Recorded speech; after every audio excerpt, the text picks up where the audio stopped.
Well, I like to be honest and fair most of the time. Originally, I wanted to get into the dwarf women and the beard controversy, but the more I looked at it, just doing something more full-blown on his lying and racism is going to take the whole video. So apologies. I will do something on the dwarf women and the beard issue, which he commented on. Of course, I'm not saying he's totally wrong, but he is being wildly distorted, as usual. So we're going to start off with him claiming, as usual, that, listen, it's real simple. Tolkien is Europe, and it's in the north. Okay, that seems impressive, but then he's going to contradict himself in another video, and it's quite insane. So he's put himself in quite a difficult situation.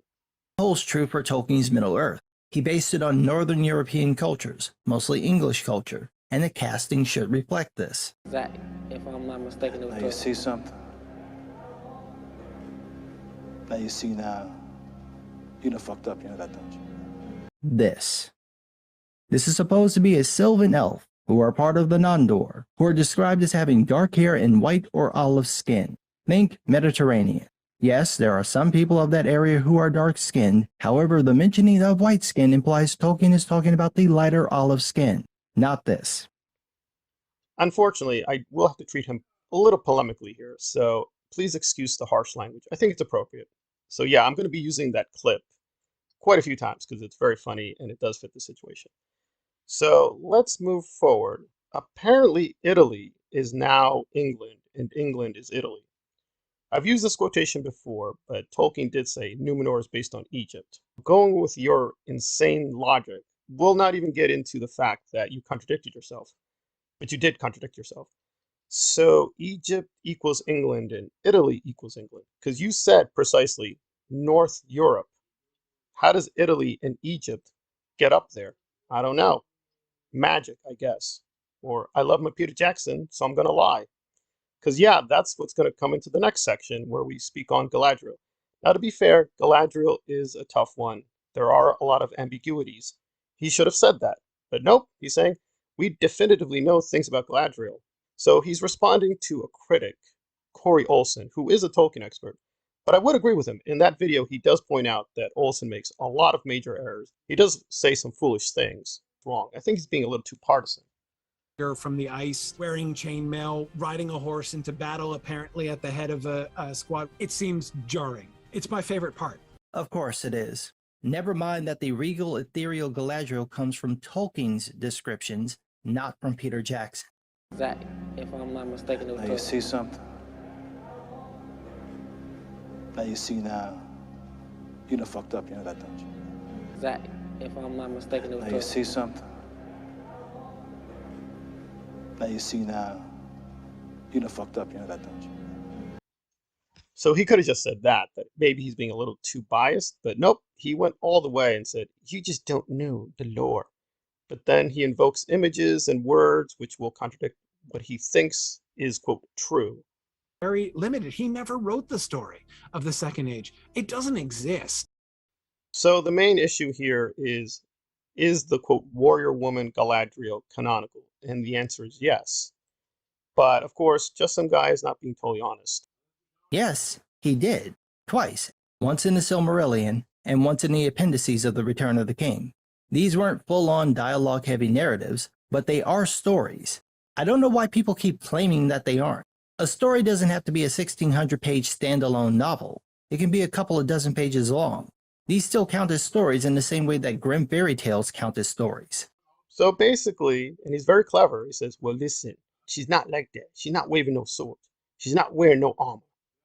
Well, it's true looking at the sources carefully, that's not explicit, but again, you're still lying because when you attacked Olson, you did invoke the Untold Tales. And it does seem you're relying upon the Untold Tales. If you were just using the image polemically, well, you're still a Nazi bastard because that's not fair. And when you're injecting racism, yeah, that's Nazi propaganda, so that's not a good idea. But let's take him seriously. So you did invoke the Untold Tales, but notice he didn't mention them. So we're kind of stuck. Did you read the Untold Tales? It seems like you did, because if you had read them, the text seems pretty clear. It does say she fought, and that she fought fiercely. What are we going to do? I mean, it doesn't say specifically she wore armor, It doesn't say specifically she used a sword, but I think it is plausible, even if she did not use a sword or armor in that instance, that generally speaking, yes, she's a fighter, she's a woman warrior. This is also in Tolkien's letters, so he did affirm this a few times.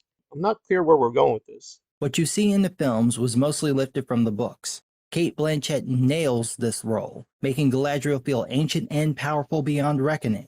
The moment you see her, you know she's not to be messed with. With a single look, Blanchett conveys that Galadriel is compassionate and yet so mighty that even a Balrog wouldn't dare challenge her. She did this with a look. No knife, no armor, just a casual glance. You don't have to put a sword in her hand to make her strong. That's also clear in the book. So right there, you're showing that you need to reread them. That, if I'm not mistaken, it was Now you see something? Now you see now. You done fucked up, you know that, don't you?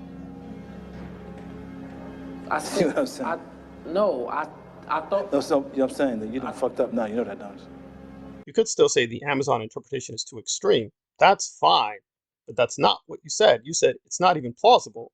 No, it's plausible. It's in the canon. But the way he worded it, he only considered these sources canonical. But even those sources, well, to put it mildly, they don't necessarily say what he thinks they say. Again, in the Silmarillion, Galadriel is characterized as being imperialistic. She has dreams of dominion, and that is confirmed in Untold Tales. It's possible she could be compassionate with her dominion. Maybe she's a good dominion queen. Maybe she's a good dictator. Tolkien did answer a few of these questions. He was asked, well, what if Gandalf had the ring? He said, well, yeah, Gandalf ruling might be, quote, a good tyranny, but it would be an awful tyranny, which was virtuous, but would still be awful. So generally speaking, Tolkien is anti-imperialist. He's anti-dominion. He's even that in real life. He criticized American imperialism, correctly, for being pretty evil. And he was pretty clearly being subtly critical of the British Empire.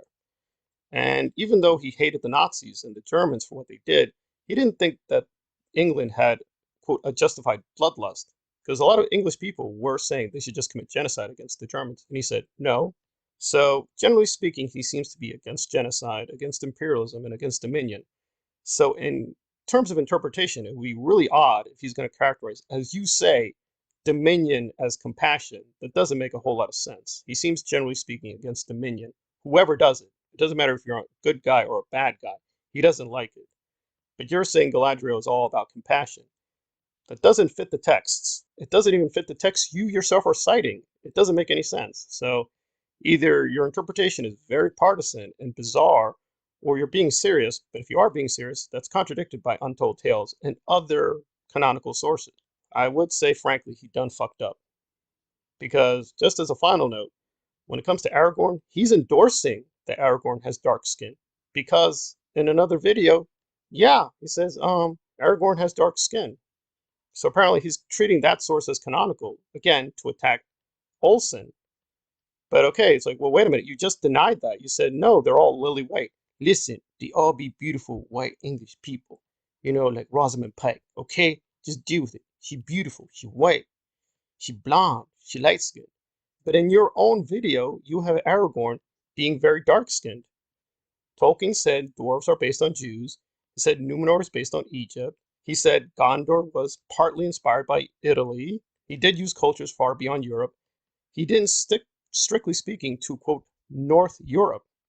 You're just wrong factually, and you are a Nazi bastard, and you've been caught contradicting yourself. Now, how bad a Nazi bastard you are, we're going to have to wait and see. But it's pretty bad so far. From the ice, wearing chainmail, riding a horse into battle, apparently at the head of a squad. It seems jarring. It's my favorite part. Of course it is. Never mind that the regal, ethereal Galadriel comes from Tolkien's descriptions, not from Peter Jackson. That, if I'm not mistaken, it Now you was see something? Now you see now. You done fucked up, you know that, don't you? See what I'm saying? I thought. No, so, you know what I'm saying? That you done fucked up now, you know that, don't you? From the ice, wearing chainmail, riding a horse into battle, apparently at the head of a squad. It seems jarring. It's my favorite part. Of course it is. Never mind that the regal ethereal Galadriel comes from Tolkien's descriptions, not from Peter Jackson. No point in your rambling, incoherent response were you even close to anything that could be considered a rational thought. Everyone in this room is now dumber